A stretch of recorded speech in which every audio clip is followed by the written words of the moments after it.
بالله من الشيطان الرجيم بسم الله الرحمن الرحيم وأن المساجد لله فلا تدعوا مع الله أحدا وأنه لما قام عبد الله يدعوه كادوا يكونون عليه لبدا قل إنما أدعو ربي ولا أشرك به أحدا قل إني لا أملك لكم ضرا ولا رشدا قل إني لن يجيرني من الله أحد ولن أجد من دونه ملتحدا إلا بلاغا من الله ورسالاته ومن يعص الله ورسوله فإن له نار جهنم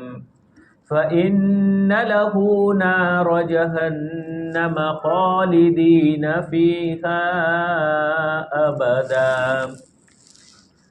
اور مسجد اللہ تعالیٰ کے لیے ہے، بس تم اللہ تعالیٰ کے ساتھ کسی کو مت پکارو۔ اور یہ کہ جب اللہ کا بندہ کھڑا ہوتا ہے اللہ کو پکارنے کے لیے تو قریب ہے کہ وہ لوگ اس پر ٹوٹ پڑے۔ کہہ دیجئے کہ البتہ میں تو پکارتا ہوں میرے رب کو اور میں اس کے ساتھ کسی کو شریک نہیں ٹھہراتا۔ کہہ دیجئے کہ میں مالک نہیں ہوں تمہارے لیے نقصان کا اور نہ ہدایت کا۔ کہہ دیجئے کہ یقیناً کہ مجھ کو کوئی بچا نہیں سکتا اللہ تبارک و تعالیٰ سے، اور میں اللہ تبارک و تعالیٰ کے علاوہ کوئی پناہ کی جگہ نہیں پاتا ہوں مگر اللہ تبارک و تعالیٰ کی طرف سے پہنچانا اور پیغام کو پہنچانا ہے۔ اور جو شخص اللہ اور اس کے رسول کی نافرمانی کرے گا تو پس یقیناً جہنم کی آگ اس کے لیے ہے جو اس میں ہمیشہ ہمیشہ رہے گا۔ یہ آیت کریمہ وَأَنَّ الْمَسَاجِدَ لِلَّهِ فَلَا تَدْعُوا مَعَ اللَّهِ أَحَدًا کہ اور تم مسجد یہ اللہ تعالیٰ ہی کے لیے ہے۔ اس آیت کریمہ کی تفسیر الگ الگ انداز سے کی گئی ہے، اس لیے کہ مساجد میں کئی معانی کا احتمال ہے۔ میں نے بتلایا کہ عربی کی لغت یہ جامع ہے، ایک تو معنی کہ مساجد اس سے مسجد مراد ہے، یعنی ساری کی ساری جتنی بھی مسجدیں ہیں وہ سب اللہ کا گھر ہے، اللہ کے لیے ہے۔ اور جب اللہ کی مسجدیں ساری کی ساری اللہ کی ہے اور اللہ کا گھر ہے تو پھر تم اس میں اللہ تعالیٰ کے علاوہ کسی اور کو مت پکارو، اللہ تعالیٰ کے علاوہ مسجد میں آ کر کسی اور کی عبادت مت کرو، اللہ تبارک و تعالیٰ کے علاوہ کسی سے تم مدد طلب مت کرو۔ ایک تو اسباب کے طور پر دنیاوی مدد طلب کی جاتی ہے وہ الگ ہے، اور ایک حقیقی مددگار سمجھ کر مدد طلب کرنا، تو یہ اللہ تبارک و تعالیٰ کے علاوہ اور کوئی نہیں ہے، تو تم اللہ تبارک و تعالیٰ کے علاوہ کسی کو بھی کسی سے بھی مدد طلب مت کرو۔ تو گویا یہ مسجدیں یہ اللہ تبارک و تعالیٰ کی ہے۔ مسجدوں کی نسبت کے ذریعے سے ہر چیز کی قیمت بڑھ جاتی ہے۔ جیسے ایک کپڑا بازار میں پڑا ہوا ہو تو وہ نیا کپڑا ہوتا ہے تو اس کو قیمت ہوتی ہے اس کی، اور پوتا کی صورت میں جب بیکار ہو جاتا ہے تو وہ پھینک دیا جاتا ہے، کوئی قیمت نہیں ہوتی۔ اور یہی کپڑا اگر گلاب بنا کر کعبۃ اللہ پر لگا دیا جائے تو اس کی عزت اور زیادہ بڑھ جاتی ہے۔ کیوں؟ اس لیے کہ وہ کعبہ کا گلاب ہو گیا ہے، کپڑا ہی مل میں بنا ہوا، لیکن اب یہ کعبہ کا گلاب ہو گیا۔ تو نسبت جب بدل جاتی ہے تو اس کی ویلیو اور قیمت بھی بہت زیادہ ہو جاتی ہے۔ تو اسی طرح مساجد یعنی مسجدیں ساری کی ساری، تو یہ مسجدیں بھی اللہ کے لیے ہے۔ اللہ تبارک و تعالیٰ نے مسجدوں کی نسبت اپنے سے جوڑ کر یہ بتلا دیا کہ مسجدیں بھی جب میری طرف نسبت جڑی ہوئی ہے تو جس طرح میری عزت کرنا، ادب و احترام اور عظمت کرنا یہ تم پر ضروری ہے، میرے گھروں کی یعنی مسجدوں کی بھی عظمت اور عزت اور آداب کا بجا لانا یہ ہم سب پر ضروری ہے۔ اس کے ضمن بہت سارے مسجد کے آدابوں کو بھی ذکر کیا ہے کہ مسجد کی طرف جب جائے تو ہم تو دنیا سوچتے ہوئے باتیں کرتے ہوئے یہ نماز وغیرہ میں کے لیے جاتے تو جیسے ہی سوچتے ہوئے، بلکہ ہمیں یہ سوچنا چاہیے کہ ہم مولائے حقیقی کے دربار میں حاضر ہو رہے ہیں۔ جیسے بادشاہ کے دربار میں جانا ہو تو اسی طرح مولا حقیقی کے دربار میں حاضر ہو رہے ہیں، اس کے دربار میں ہم اس کے سامنے جا رہے ہیں، اس طرح سوچتے ہوئے اس کی ایک اہم عبادت یعنی اس کا ایک بہت اہم حکم ہے، اس حکم کو ہمیں پورا کرنا ہے۔ تو اس حکم کو پورا کرنے کے لیے وہ ناراض نہ ہو جائے، صحیح ڈھنگ سے ہم حکم کو پورا کریں، ایسا سوچتے ہوئے ہی آئے۔ جیسے ہی مسجد کے پاس آئے، داہنا قدم اندر داخل کرتے ہوئے اللہم افتح لی ابواب رحمتی، اللہم افتح لی ابواب رحمتی، اے اللہ آپ کی رحمت کے دروازے مجھ پر کھول دیجیے۔ دعا کرتے ہوئے اندر آئے گا، اور یہ سوچتے ہوئے جب آئے گا انسان، نماز میں بھی توجہ رہے گی۔ آج کل کہتے ہیں نمازوں میں توجہ نہیں، لیکن اللہ تعالیٰ معاف کرے مسجدوں کے اندر بھی ہماری باتیں چالو ہوتی ہے، اس لیے مسجد میں فقہا نے لکھا ہے دنیاوی باتیں کرنا جائز نہیں ہے۔ مسجدوں میں عبادت کے لیے ہے، مسجدیں یہ اللہ تبارک و تعالیٰ کو پکارنے کے لیے، یعنی مسجد کے اندر نماز پڑھی جائے، قرآن کریم کی تلاوت کی جائے، ذکر کیا جائے اور عبادت اللہ تبارک و تعالیٰ کی جائے، اس کے علاوہ دوسرے سارے کام یہ مسجدوں میں نہیں۔ اسی لیے کہ بھائی مسجد میں اگر کبھی رکنے کا موقع پیش آئے تو کہ اعتکاف کی نیت کر لو، تاکہ اعتکاف کی نیت کے ساتھ تم مسجد میں رکو گے اور رکنا بھی عبادت بن جائے گا، اس لیے فوراً اعتکاف کی نیت کرواتے ہیں۔ اس لیے جب بھی ہم نماز پڑھنے آوے تو بھی اعتکاف کی نیت کر لے وے۔ تھوڑا سا ہم سے کوئی ایسی چیز تھوڑی بہت کھانے کی چیز آگے کھا لی ہے تو بھی گنہگار نہیں ہوں گے اگر اعتکاف کی نیت کر کے داخل ہوئے۔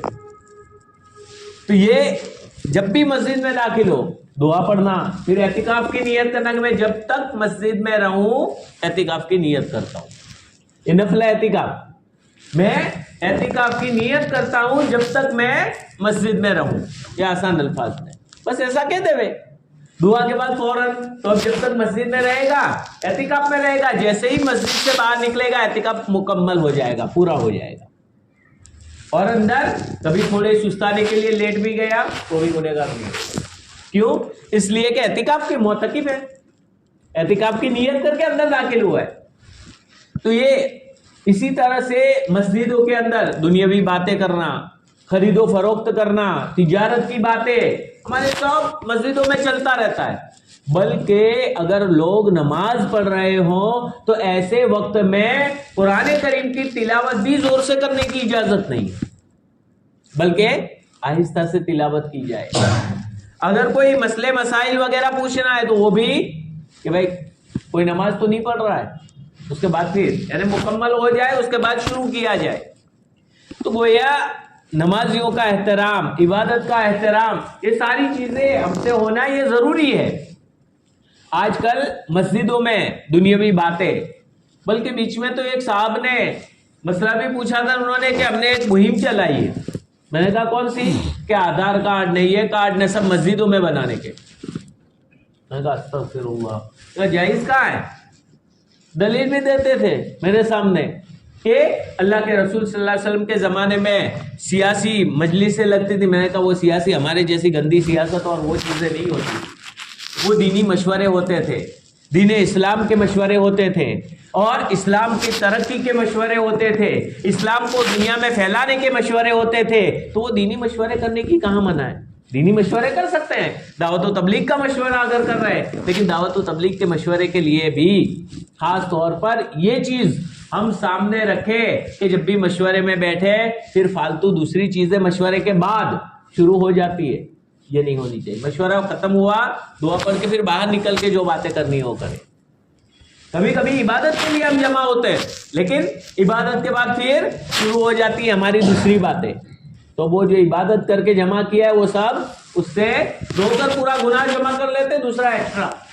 اس لیے خاص طور پر مسجدوں کے آداب کی رعایت کرنا کہ اللہ کیا ہے، اللہ کا گھر ہے، مسجد اللہ تعالیٰ کی ہے۔ جب اللہ تعالیٰ کی ہے تو اس کے شایان شان ہم سب کو اس کی تعظیم بجا لانا یہ ضروری ہے۔ اس کو جس مقصد کے لیے بنایا گیا ہے اسی مقصد کے لیے اس کو رکھا جائے، اس میں شور نہیں ہونا چاہیے۔ گم شدہ چیزوں کو کا اعلان کرنا مسجدوں میں تو اس کی بھی گنجائش نہیں ہے۔ یہ مسجد کے آداب اور بہت سارے بے شمار ہے، اس میں سے میں نے کچھ کی طرف آپ کو اشارہ کیا، لیکن ان تمام کی رعایت کرنا ہم مسلمانوں کے لیے ضروری ہے۔ اور اگر بندہ اس نیت سے کہ میرے رب کا یہ گھر ہے اور اس کی نسبت میرے رب کی طرف ہے، اس طرف سے عظمت کرے گا، وہ عظمت اگر خدا کو پسند آ گئی ہماری نجات کے لیے کافی ہو جائے گی۔ دل سے اگر چھوٹا سا عمل بھی ہو گیا اللہ تبارک و تعالیٰ اسی عمل کو ہماری نجات کا ذریعہ بنا دیں گے، بس شرط یہ ہے کہ دل سے کوئی عمل ہو جائے ہم سے۔ تو ایک تفسیر تو یہ کی گئی ہے۔ دوسری تفسیر ان المساجد، تو مساجد سے مراد سجدے، مصدر میمی ہے اور اس کا معنی ہے سجدہ، یعنی سجدہ اللہ کے لیے ہے، مطلب اللہ تبارک و تعالیٰ کے علاوہ کسی اور کے سامنے سجدہ جائز نہیں ہے۔ چاہے پہلے کی امتوں کے اندر تعظیمی سجدہ اور اس طرح سے ان کو قبلہ بنا کر وقتی طور پر سجدہ کرنے کا حکم تھا، اس امت میں قرآن میں منع کر دیا کہ اللہ تبارک و تعالیٰ کے علاوہ کسی کے سامنے نہ تعظیمی سجدہ جائز ہے نہ عبادت کا سجدہ جائز ہے، گنجائش ہی نہیں ہے۔ سجدہ صرف اور صرف اللہ تبارک و تعالیٰ کے ہی کے لیے ہوگا، اللہ تبارک و تعالیٰ کے علاوہ کسی اور کے سامنے سجدہ کرنے کی گنجائش نہیں ہے۔ تیسری تفسیر مساجد سے مراد سجدے کے اعضاء، یعنی ہاتھ جو سجدے میں لگتا ہے، گھٹنے، دونوں پاؤں، سر، ناک بھی سجدے میں لگانا ضروری ہے، یاد رکھیں۔ بعض لوگ سجدہ کرتے ہیں تو یوں سجدہ کرتے ہیں، حالانکہ ناک لگنا چاہیے، اور ناک کا یہ صرف نرم ہڈی نہیں بلکہ یہ سخت ہڈی ہے نا، وہاں تک ناک لگنی چاہیے۔ تو گویا ناک کو اتنا دبانا چاہیے، واجب ہے ناک کو لگانا سجدے میں، اور اتنا یوں دبانا چاہیے کہ جس کی وجہ سے یہ سخت ہڈی زمین پر لگ جائے۔ نرم ہڈی یہ دب کر یہ سخت، یہ جو ہڈی ہے نا تو ہڈی زمین پر لگ جانی چاہیے، مطلب چمڑی دب کے یہ نرم جو ہڈی ہے وہ ہڈی زمین پر لگنی چاہیے، اس انداز سے یوں سجدہ ہونا چاہیے، ناک بھی۔ تو یہ سارے کے سارے سجدے کے جو اعضاء ہے وہ بھی اللہ تعالیٰ کے لیے ہے، اور جب اللہ تبارک و تعالیٰ کے لیے وہ سجدے کے سارے اعضاء ہے تو ان اعضاء کو تم ہاتھوں کو دوسروں کے سامنے، غیروں کے سامنے، غیر اللہ کے سامنے کیوں پھیلاتے ہو؟ تم اپنے آپ کو غیر اللہ کے سامنے ان اعضاء کو، یعنی سجدہ غیر اللہ کی طرف کر کے غیر اللہ کے سامنے تم اپنے ان اعضاء کو کیوں پھیلاتے ہو؟ اللہ تبارک و تعالیٰ کے سامنے پھیلانے والے بنو۔ تو یہ وَأَنَّ الْمَسَاجِدَ لِلَّهِ فَلَا تَدْعُوا مَعَ اللَّهِ أَحَدًا، کہ اللہ تبارک و تعالیٰ کے علاوہ تم کسی بھی کو مت پکارو، فَلَا تَدْعُوا مَعَ اللَّهِ أَحَدًا، کسی بھی کو مت پکارو۔ وَأَنَّهُ لَمَّا قَامَ عَبْدُ اللَّهِ، اب یہاں سے مشرکین مکہ کے کرتوت کو ذکر کیا گیا ہے کہ جب سجدہ خالصتاً اللہ کے لیے اور اسی اللہ کے سامنے کوئی عبادت کر رہا ہو تو تمہیں تو ان کو مان لینا چاہیے اور تمہیں بھی ان کی ساتھ لگ جانا چاہیے اللہ تعالیٰ کی عبادت میں۔ تمہارے سامنے حق کا راستہ آیا، لیکن ان مشرکین مکہ کو غلط ہی سوجی تھی اور وہ ان کی عقل ماری گئی تھی، لہذا وہ لوگ انہوں نے الٹا ہی کام کیا۔ الٹا کیا کام کیا اس کو یہاں ذکر کیا گیا ہے، وَأَنَّهُ لَمَّا قَامَ عَبْدُ اللَّهِ، اور یہ کہ جب اللہ کا بندہ، اللہ کے بندے سے مراد حضور اکرم صلی اللہ علیہ وسلم ہے، جب کھڑا ہوتا ہے، یعنی اللہ تبارک و تعالیٰ کی عبادت کے لیے حضور اکرم صلی اللہ علیہ وسلم کھڑے ہوتے تھے، یدعوہ، کہ وہ اللہ تبارک و تعالیٰ کو پکارے، اللہ تعالیٰ کی عبادت کرے۔ اور ایک تفسیر ہے کہ وہ لوگوں کو اللہ تعالیٰ کی طرف بلائے اور دعوت دے، تو قَالُوا يَكُونُونَ عَلَيْهِ لِبَدًا، تو قریب ہے کہ وہ سب آپ پر ٹوٹ پڑے۔ تعجب کے مارے اس طرح بھیڑ جمع ہو جاتی تھی کہ اب بھی جن کو ختم کر دے والعیاذ باللہ من ذالک، ان پر ٹوٹ پڑے، مارنے لگے اور اللہ کے نبی صلی اللہ علیہ وسلم کو طرح طرح سے مشرکین مکہ نے پریشان بھی تو کیا تھا. سجدہ کر رہے تھے، اونٹ کی ہوجری اوپر ڈال دی تھی، کھڑے بھی نہ ہو سکے، مشکل سے ہٹائی گئی اور پھر آپ کو کھڑا کیا گیا. کیسی کیسی پریشانیاں آپ نے جھیلی ہے دین کی خاطر، آپ کو پریشان کیا گیا ہے ہر اعتبار سے. تو گویا یہ قریب ہے کہ یہ، حالانکہ اللہ تبارک و تعالیٰ فرماتے ہیں کہ تمہیں تو یہ تعجب سے اس طرح نہیں بلکہ یہ ہدایت کی چیز ملی ہے تو اس کے مطابق عمل کرنا چاہیے. قل انما ادعو ربی، اللہ تبارک و تعالیٰ حضور اکرم صلی اللہ علیہ وسلم کو فرماتے ہیں کہ آپ انہیں کہہ دیجئے. اب یہ کہ بھائی مصلیحت ایسا نماز چھوڑ دو، یہ مصلیحت نہیں ہوتی، بیوقوفانہ. مصلیحت میں دین کا عمل چھوڑا نہیں جاتا، فرض اس کو چھوڑا نہیں جاتا، چھوڑنے کو مصلیحت نہیں کہتے. حکمت اور مصلیحت کہتے ہیں دوسروں کو سمجھا کر عمل میں لانا، دوسروں کو دین پر لانا. دین کو چھوڑ دینے کا نام حکمت اور مصلیحت نہیں ہے، بلکہ دین کے حکم پر سمجھا کر، ان کو دماغ میں ذہن میں بٹھا کر کس طرح یہ مانیں گے تو اس انداز سے سمجھا کر ان کو لانا، یہ حکمت اور مصلیحت ہے. حکمت اور مصلیحت کا معنی یہ نہیں ہے کہ بالکل فرض واجبات سب کو چھوڑ دے وے. تو یہاں وَأَنَا قُلْ إِنَّمَا أَدْعُو رَبِّي، کہہ دیجئے کہ میں اپنے پروردگار کو پکارتا ہوں، میں اپنے پروردگار کی عبادت کرتا ہوں. وَلَا أُشْرِكُ بِهِ أَحَدًا، میں اس کے ساتھ کسی بھی کو شریک نہیں ٹھہراتا. دو ٹوک جواب دے دیجئے کہ میں اسی رب کو پکارتا ہوں اور پکاروں گا، میں اس کے ساتھ کسی بھی کو شریک نہیں ٹھہراؤں گا. جب توحید کی بات آئے گی، ایمان کی اور فرائض کی بات آئے گی، ایک مسلمان اپنے عقیدے سے کبھی نہیں ہٹے گا، چاہے پوری دنیا اس کے خلاف ہو جائے، پوری دنیا کچھ بھی آ جائے، لیکن وہ اپنے دین سے، اپنے مذہب سے وہ کبھی بھی نہیں ہٹے گا. ایک مسلمان کا وہ ایمان ہونا چاہیے. ایک مسلمان کے دل میں بالکل بزدلی بھی نہیں آنی چاہیے، بلکہ اس کے ایمان کی قوت ایسی مضبوط ہونی چاہیے کہ ساری دنیا ایک طرف ہو جائے، وہ اکیلا ایک طرف ہو جائے تو بھی وہ صاف طور پر کہہ دے کہ میں اپنے رب کو پکارتا ہوں، اپنے رب کی عبادت کرتا ہوں، اس کے ساتھ میں کسی بھی کو شریک نہیں ٹھہراتا. قل انی لا املک لکم ضرا ولا رشدا، کہہ دیجئے کہ میں تو نہ تمہارے لیے نقصان کا مالک ہوں اور نہ نفع کا. اور ایک ترجمہ کیا گیا ہے، کہہ دیجئے کہ میں تو نہ تمہارے لیے ہدایت کا مالک ہوں اور نہ گمراہی کا، یعنی کسی بھی کا میں مالک نہیں ہوں. اور ایک نفع اور نقصان، تو اس کے مطابق تفسیر یہ کی گئی ہے کہ مشرکین مکہ آ کر کہتے تھے کہ اگر تم سچے ہو تو پھر ایسا کرو، اپنے رب سے کہو کہ ہم سب ہدایت پر آ جاوے، سب مسلمان بن جائے، سب ہدایت پر آ جاوے. یا کہتے تھے کہ اگر ایسا نہیں کر سکتے تو بس دعا کرو سب ہلاک ہو جاوے، اللہ تعالیٰ کا ابھی نبی عذاب آ جائے. تو اللہ کے نبی صلی اللہ علیہ وسلم کو حکم دیا گیا کہ نبی جی کہہ دیجئے کہ وہ سب اختیارات میرے ہاتھ میں نہیں ہیں. عذاب کب بھیجنا یہ اللہ تعالیٰ بھیج سکتے ہیں، اللہ تبارک و تعالیٰ کے اختیار میں ہے. ہدایت کس کو دینا، کب دینا، وہ بھی اللہ تبارک و تعالیٰ کے قبضۂ قدرت میں ہے. اگر نبی کے قبضۂ قدرت میں ہدایت ہوتی تو آپ کے پیارے چاچا جو ہر وقت آپ پر جان نثار کرنے کے لیے تیار رہتے تھے، ذرا سی بات پر میرا بھتیجے کے، میں اپنے بھتیجے کے ساتھ ہوں، تو اپنا کام کر، میں تیرے ساتھ ہوں. لیکن ہدایت نہیں ملی، ایمان نہیں ملا. ابو طالب، خواجہ ابو طالب، تو یہ ایمان کی دولت نہیں ملی. کیوں؟ اس لیے کہ اللہ کے نبی صلی اللہ علیہ وسلم ہدایت کے مالک نہیں. آپ کا کام ہے دعوت کو پہنچانا، کہ آپ دعوت دیجئے. تو آپ صلی اللہ علیہ وسلم نے فرمایا کہ میں تو تمہارے لیے نہ تو گمراہی کا مالک، نہ ہدایت کا مالک، بس نہ بھلائی کا مالک، نہ نقصان کا مالک، عذاب کا بھی میں مالک نہیں. اور تمہارے کوئی خیر پہنچ جاوے، فائدہ پہنچ جائے، اس کا بھی میں مالک نہیں. وہ سب اللہ تبارک و تعالیٰ کی قبضۂ قدرت میں ہے. وہ تمہارا اور اللہ تعالیٰ کا معاملہ ہے.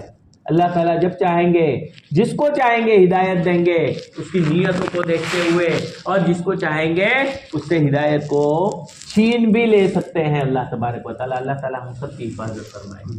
ظاہر ہے، دیکھیے اور پھر ذلیل بھی ہو رہے. وسیم رضوی دیکھ لیا نا, مسلمان تھا, اس کی اسلام میں عزت تھی, جان بوجھ کے خاتون جنت یعنی عائشہ صدیقہ رضی اللہ تعالی عنہا ان کے اوپر لب کشائی کی, تہمت لگائی اور برے الفاظ کہے, اللہ تبارک و تعالیٰ نے پھینک دیا, گیا کافر مرتد, اور واقعتاً پھر مرتد بھی ہوا, وہ ساری چیزیں, اور اس کے بعد پھر وہاں پر بھی ذلیل ہوا اور پچھتانے لگا. تب لکھنے لگے دھوبی کا کتا نہ گھر کا نہ گھاٹ کا. تو یہی حالت ہو گئی. تو اللہ تبارک و تعالیٰ نے ذلیل کر کے بھی دکھلایا. تو یہ ساری چیزیں اللہ تبارک و تعالیٰ کے قبضے قدرت میں ہیں. ہمارے ذمے صرف کوشش کرنا ہے, اللہ تبارک و تعالیٰ سے دعا کرنا ہے اور دعوت کا عمل کرنا ہے. بس یہ کام ہمارے ذمے ہیں. اللہ کے نبی صلی اللہ علیہ وسلم نے یہ کر کے دکھلا دیا. اللہ کے نبی صلی اللہ علیہ وسلم فرماتے تو گویا اس سے ہمیں بھی سبق ملتا ہے کہ بہت ساری جگہ ہم جاتے ہیں سمجھانے کے لیے, دین کی دعوت دینے کے لیے, یا کوئی گمراہی کی طرف جا رہا ہے اس کو حق کی طرف بلانے کے لیے بھی دعوت ہے. کوئی باطل فرقے کی طرف مائل ہو گیا ہے اس کو حق سمجھانے کے لیے اور دعوت دینے کے لیے, یہ بھی دعوت ہے. تو دعوت دینے کے لیے جاتے ہیں, اب وہ نہیں مانتا, دل میں افسوس ہوتا ہے کہ یہ گمراہ ہو رہا ہے, کیا ہوگا. تو بس ہمارا کام ہم نے پورا کر دیا. ہمارا کام ہے دعوت دینا. آگے کا اے اللہ ہم نے ہمارا کام کر دیا, ہدایت آپ کے قبضے میں ہے, باقی کا کام آپ فرما دیجیے.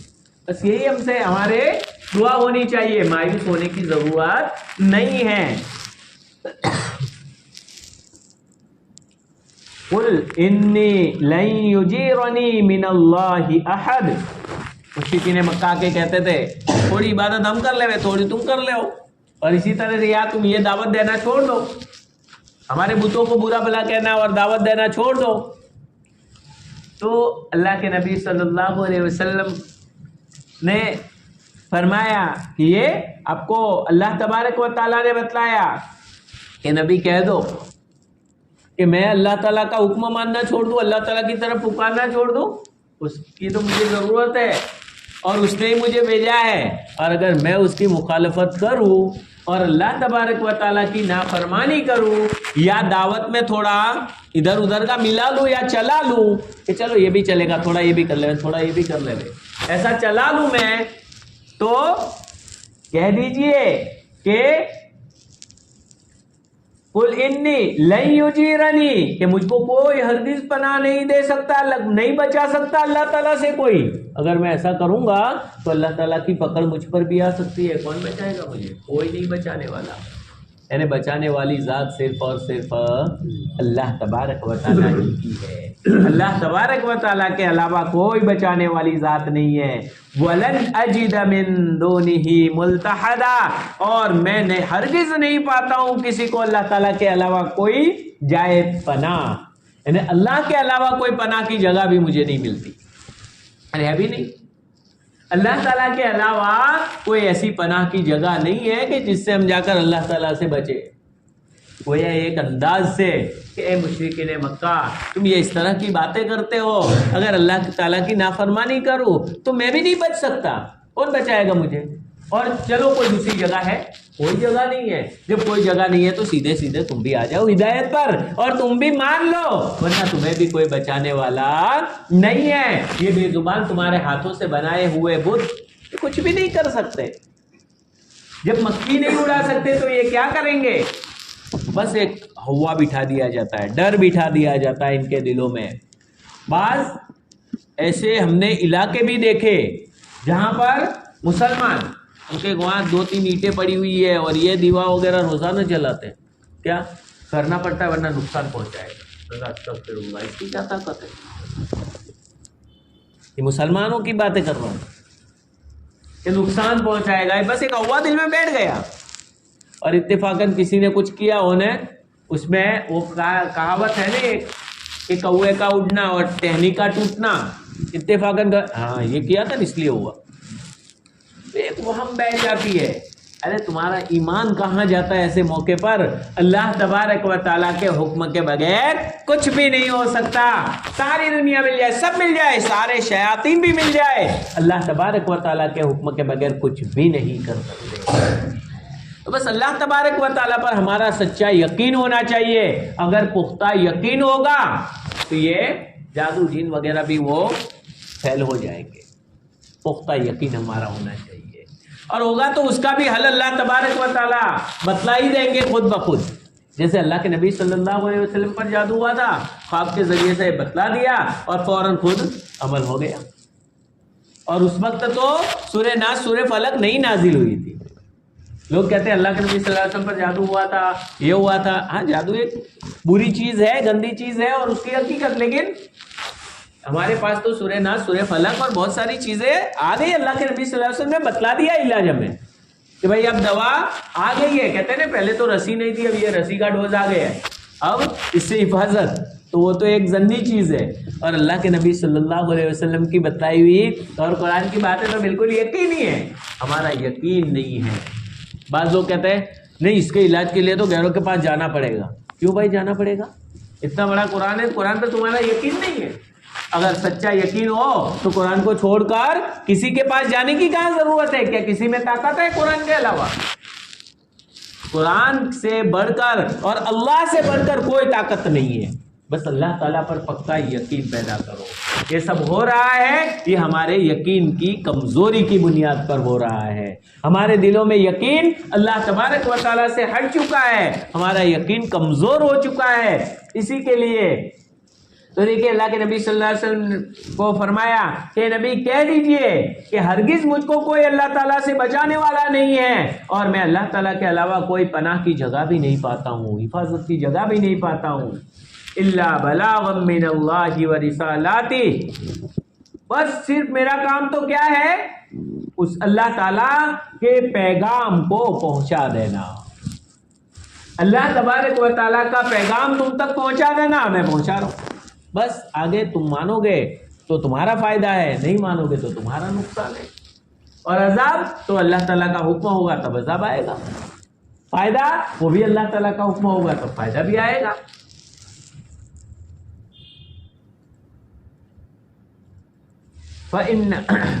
ہاں, اگر وَمَن يَعْصِ اللَّهَ وَرَسُولَهُ, اگر تم لوگ اللہ اور اللہ کے رسول کی نافرمانی کرو گے, نہیں مانو گے, تو یہ بات یقینی میں بتلاتا ہوں کیا, فَإِنَّ لَهُ نَارَ جَهَنَّمَ خَالِدِينَ فِيهَا أَبَدًا, کہ بس یقیناً اس کے لیے جہنم کی آگ ہے.